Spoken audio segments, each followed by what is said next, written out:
It was 2:48 inches the morning when I woke up. Not the slow, groggy kind of waking where you drift in and out and lose track of where you are. This was the sudden kind, heart pounding, sheets damp, the kind of waking that grabs you by the collar and yanks you back into the room whether you're ready or not. I lay there in the dark staring at the ceiling of the bedroom my wife and I had shared for 31 years, and I could still see her face, clear as anything. Clearer than I'd seen it in months, if I'm being honest. Drop your city and the time in the comments below. I'd love to know where you're watching this from. Her name was Margaret. She passed away 2 years ago this past October, and there isn't a single morning I don't reach for her on the other side of the bed before I remember. The doctors called it a stroke, sudden. She was 64 years old and she was hanging a bird feeder in the backyard and then she was gone. That's the part nobody tells you about losing someone like that. There's no goodbye. There's no last conversation you can hold on to. There's just the bird feeder swinging in the wind and a phone call you'll never forget as long as you live. So when I saw her standing in that dream, I didn't question it. I didn't do the thing where you remind yourself it's not real. I just stood there, wherever that place was, and I looked at her. And I thought, there she is. There she is. She was wearing the blue cardigan she loved, the one with the small wooden buttons she'd bought at a craft fair in Boulder maybe 15 years ago. She always said it was the most comfortable thing she owned, and she wore it until the elbows went thin. I had kept it folded in her drawer. I couldn't bring myself to move it. She looked at me the way she used to when she had something important to say, and wanted to make sure I was actually listening. Margaret had a look that could stop a freight train. She'd tilt her chin down just slightly, and her eyes would hold yours, and you knew whatever came next, you needed to pay attention. "Harold," she said. And I said, "Margaret, I've missed you so much." She didn't answer that. She just held her gaze steady on mine and said, "Don't put on that watch they gave you. Not to the signing. Promise me." I started to ask her what she meant. What signing? But the way she said it, quiet, certain, the way she always was when she knew something I didn't, it cut through whatever question was forming in my mouth. "That watch has no business being on your wrist," she said. "Not until you look at it first. Really look at it." And then she was gone, and I was awake, and it was 2:48 inches the morning in a dark bedroom in Lakewood, Colorado, and my hands were shaking. I sat on the edge of the bed for a long time. Long enough for the digital clock to change 3 times. Long enough for the neighbor's dog to start barking at something and then stop. I'm 67 years old and I've lived a practical life. I worked in civil engineering for 38 years. I believe in things I can measure and verify. I am not, by nature, a man who puts stock in dreams. But I sat there and I thought about Margaret's face, and I thought about the watch. My son had given it to me 8 days earlier. My son, I'll call him by what he was to me in that moment, which was my boy, my only child, the person I had rocked to sleep and driven to baseball practice and helped move into his first apartment in Colorado Springs. He'd shown up at my door on a Tuesday evening with his wife beside him and a gift bag in his hands, and he'd said, "Dad, we wanted to do something special. You've been through a lot this past year.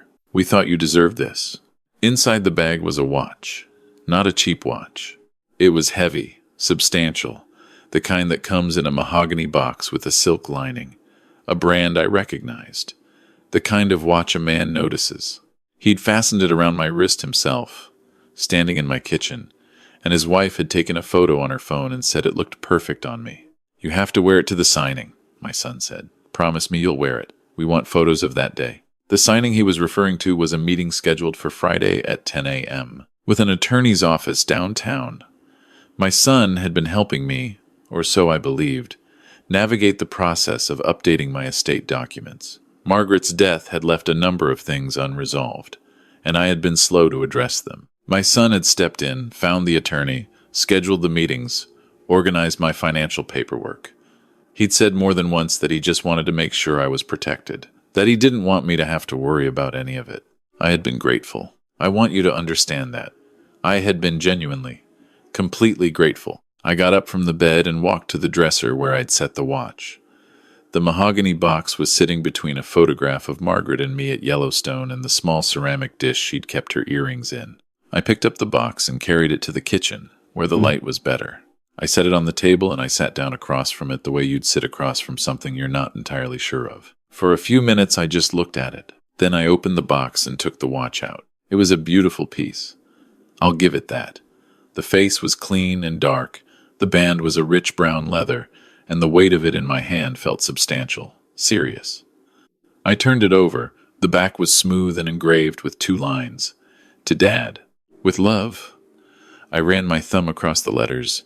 I was about to set it back down when I noticed something. There was a seam along the inner side of the band, near the clasp, that didn't sit quite right. With a brand new watch, the leather is uniform, perfectly finished. This had a slight irregularity there, not obvious. Not something you'd catch, unless you were holding it at an angle under a bright light at 3 in the morning, when someone you loved had just told you in a dream to look closely. I got up and retrieved a small flathead screwdriver from the junk drawer. I'm an engineer. I take things apart. I pressed the tip gently into the seam. The section of the band separated. Inside was a thin, flat component. Rectangular, no larger than a stick of gum.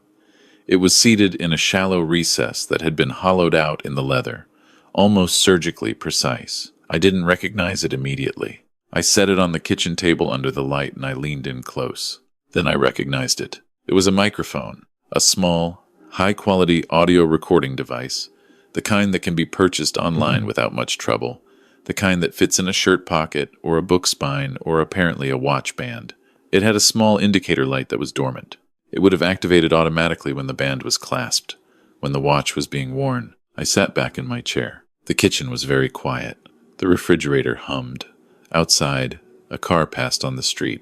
I could hear my own breathing. My son had asked me 3 times, I was counting them now. Sitting in that kitchen at 3 in the morning, he had asked me 3 times to make sure I wore the watch to the signing. Once when he gave it to me, once when he called 2 days later to confirm the appointment, and once when he texted me the night before with the address of the attorney's office, and added at the end, "Don't forget the watch, Dad. We want pictures of this day." 3 times. I want you to understand what it feels like to sit with a realization like that. It doesn't hit you all at once, the way you might expect. It comes in pieces, and each piece lands separately, and there's a delay between them. And during that delay, you still have some part of yourself hoping you've misread the situation. You're looking for the innocent explanation. You're telling yourself there's something you don't understand yet. Because the alternative is that your son, your boy, the person you coached in Little League and helped through his divorce and called every Sunday for 20 years, the alternative is something you are not ready to accept. I set the device down on the table.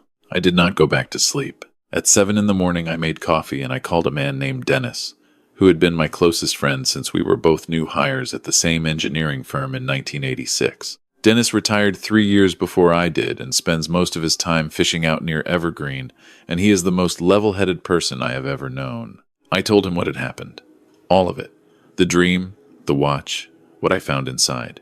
There was a long silence on the line. "Harold," Dennis said, "don't go to that signing." "I know," I said. "And don't tell your son you're not going until you've talked to your own attorney." That hadn't occurred to me yet, and it should have. "You're right," I said. "Do you still have Ellen's number?" Ellen was a woman I'd worked with for nearly a decade, who had gone on to become an estate attorney with a firm in Denver.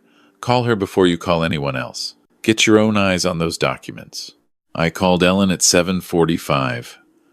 She picked up on the 3rd ring, and I told her I needed her to look at some paperwork before a signing that afternoon. She said, "Come in at 9. I drove to her office with the folder of documents my son had prepared for me. I sat across from Ellen in a conference room that smelled of fresh coffee, and I watched her read. She was a careful reader. She didn't make sounds or expressions while she worked. She just read, slowly, turning each page with the same measured attention. After about 20 minutes, she set the folder down and folded her hands on the table. "Harold," she said, "did you read these before today?" "I skimmed them," I said. My son handled most of the preparation. I trusted him. She nodded, and the way she nodded told me everything before she said a word. The documents were not simply an update to my estate plan.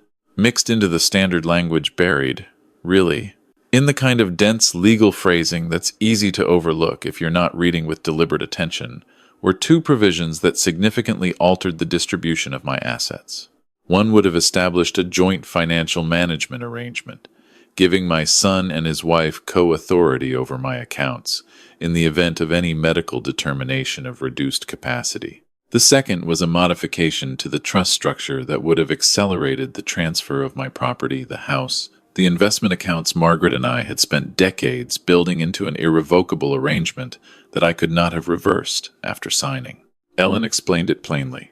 If you had signed these today, she said, and if at any point in the future someone made the case, however weak, that your judgment was impaired, you would have had very limited recourse to reclaim control of those assets. I asked her what the recording device might have been for. She was quiet for a moment.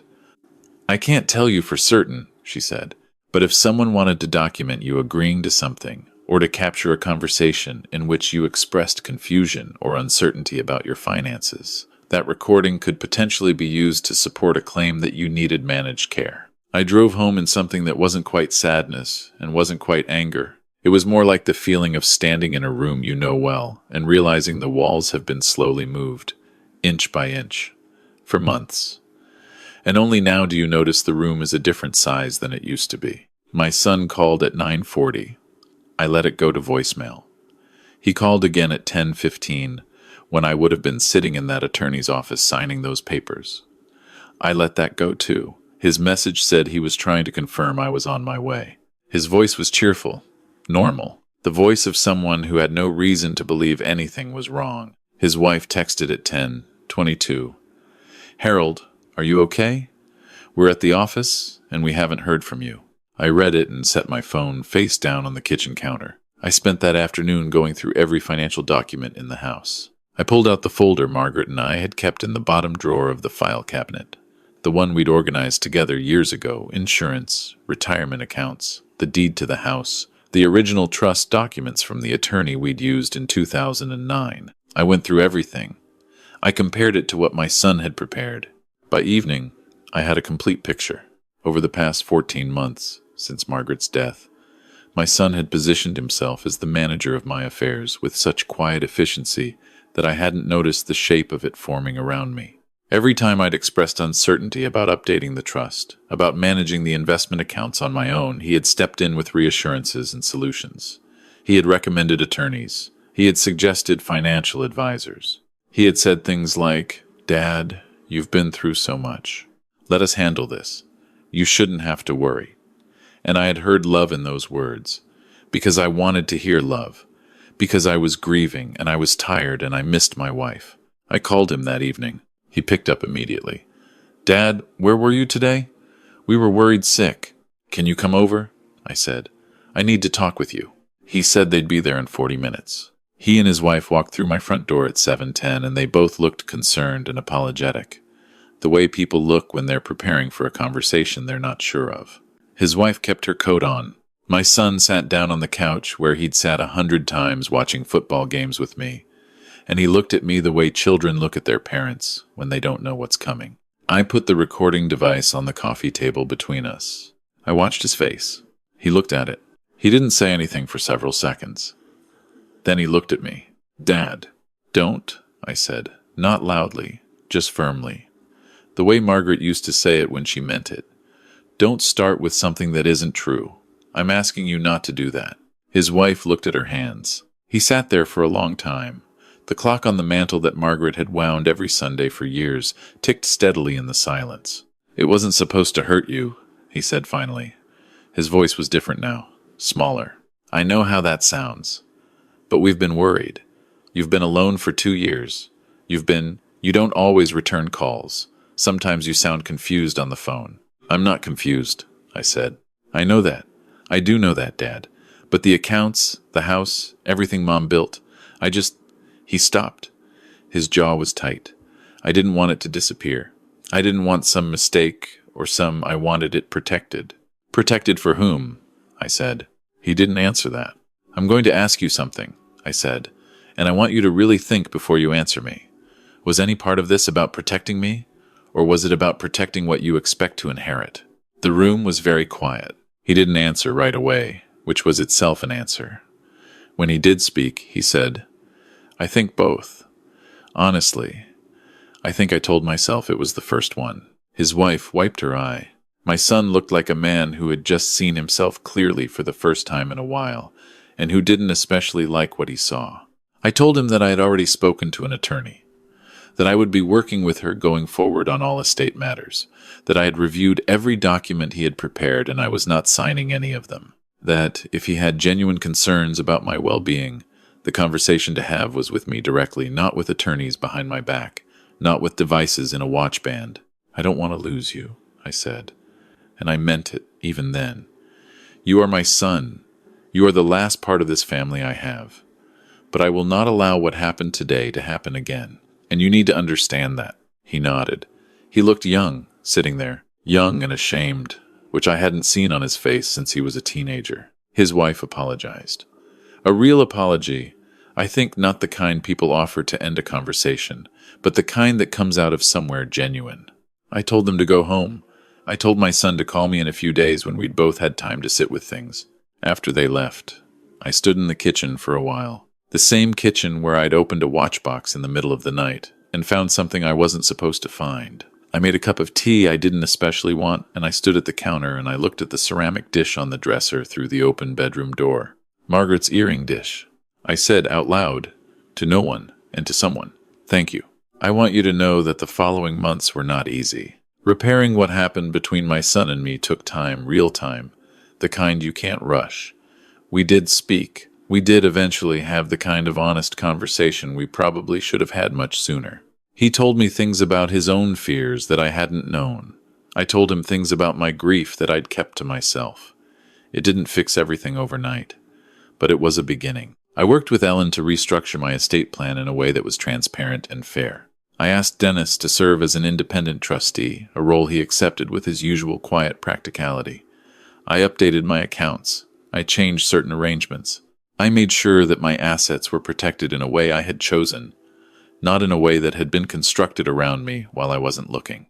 I still think about that dream. I think about it often, actually. I'm not going to tell you what I believe about it, because I think that's something each person has to sit with on their own. What I will say is this: there are people who love us who are no longer here, and there are ways of knowing things that don't always come through doors we can explain. Margaret spent 31 years looking out for me. I don't think love ends when a person does. I don't think it stops watching over the people it was meant for. The blue cardigan is still in her drawer. I haven't moved it. If this story found its way to you tonight, wherever you are, if you're caring for aging parents, if you have assets you've worked your whole life to build, if you've ever trusted someone completely and then had reason to wonder, I hope it gave you something worth thinking about. Trust your instincts. Ask questions about documents before you sign them. Make sure the people managing your affairs are accountable to you and not just to themselves. And if someone you love visits you in a dream with something important to say, I'd suggest you listen. If this story meant something to you, please share it with someone who might need to hear it. And if you want to be part of a community that believes in honesty, loyalty, and standing up for what's right, subscribe to st-sweetrevenge. We're building something here, and we're glad you're part of it. Leave your city and the time down below, and I'll see you in the next story.